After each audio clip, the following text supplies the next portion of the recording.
The kingdom of God is about eating and burning calories. We eat every day so that we can do the work which is before us.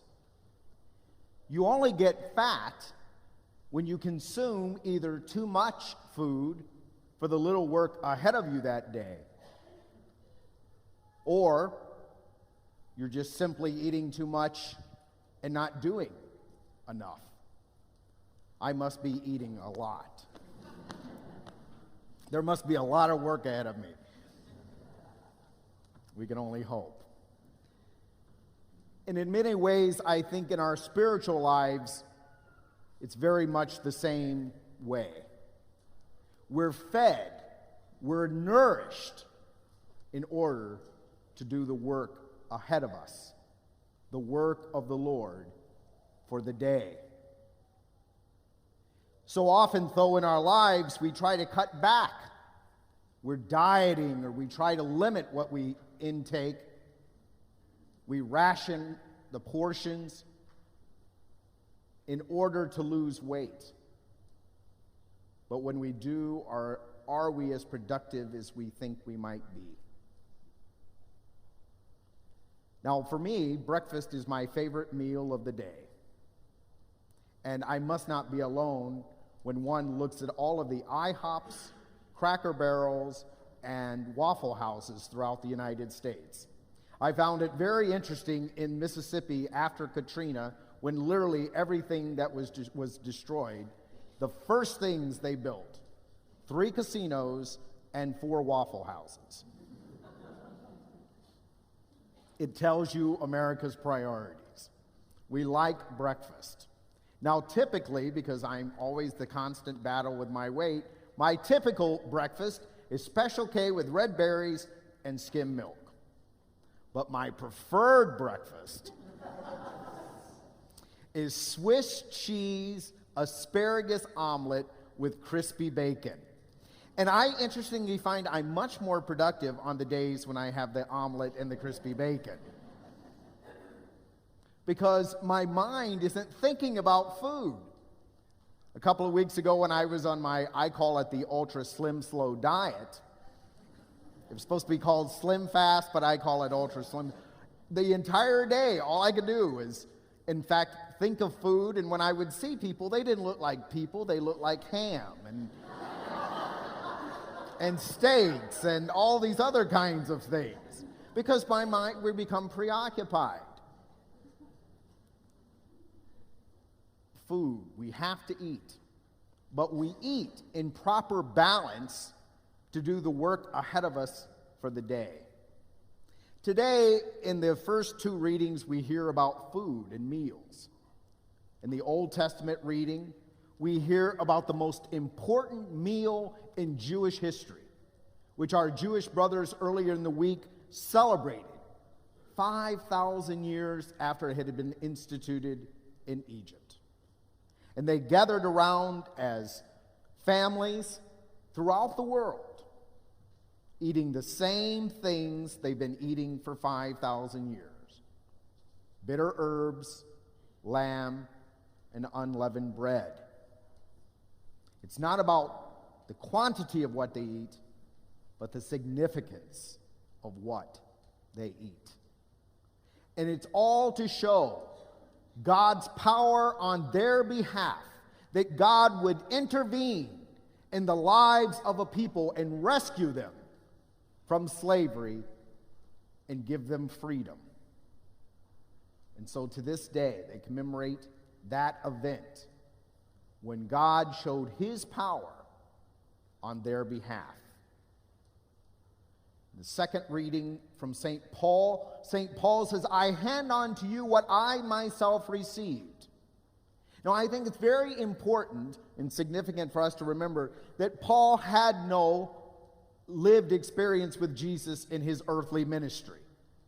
Now, he has this Damascus experience, but not an experience of being a disciple, which always made him somewhat suspect on the part of many early Christians. So I find it interesting that the thing that they pass on to him was this meal. This is what it means to be a Christian. This is what God has revealed in this Damascus experience, everything else you need to know. But the one thing that's missing, perhaps it just overlooked Jesus on the way there, but you need to know about the significance of taking bread and wine and consecrating them, offering them to God, and being nourished by that. And once again, it commemorates God showing his power on their behalf in the Eucharist. And so we're being fed in order that we can serve. It's not the quantity of what we eat, because most of us would say that this is simply an appetizer. Even the French eat more than what you're going to eat tonight. It's not the quantity. It's the significance of what it does and how it brings balance to our life in order that we can serve and do what we are supposed to do. And then, interestingly, the church brings these two together, the food and the service, in the Gospel of John, in the foot washing. But what have they done? They've eaten. They have already partaken of food, and now he brings in the foot washing, the service, and tells Peter and tells each and every one of us, unless you do this, you have no part in my kingdom. Unless we partake of the Eucharist, unless we eat of this sacred meal in which we are nourished spiritually in order to spiritually serve, we have no share in his kingdom. But equal to that partaking of the food is the service. They have to go one hand in hand with the other.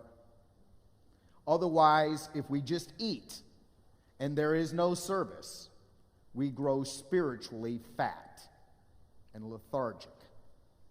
And yet, if we try to just serve, as many do, but without partaking of the Eucharist, we do not give to God and to one another the fullness of what we could really truly give, because we're preoccupied thinking of food.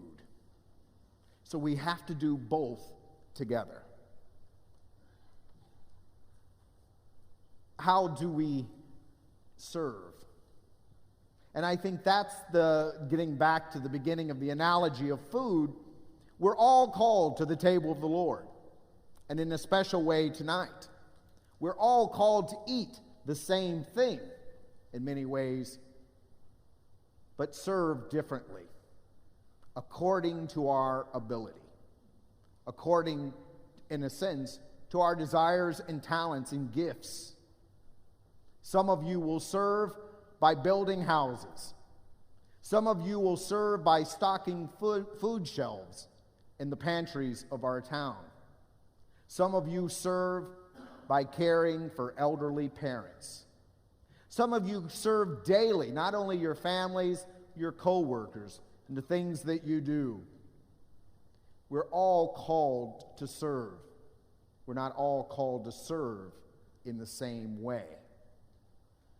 But I do believe that when we receive properly the nourishment at this altar, at this table, being spiritually fed, we're nourished, and energized in such a way to truly be what God was in those other meals. God bringing his power and acting in his power on their behalf. And that's what I think our service is meant to do in our world today. Once again, show the world God's power active on their behalf.